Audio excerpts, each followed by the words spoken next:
باز چیزی یادت افتاد؟ برگر. برگر؟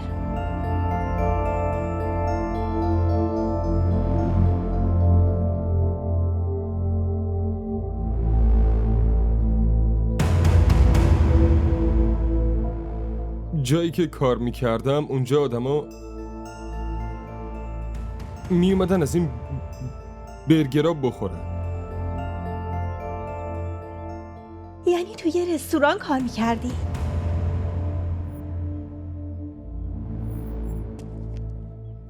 جمال تو کدوم رستوران کار میکردی؟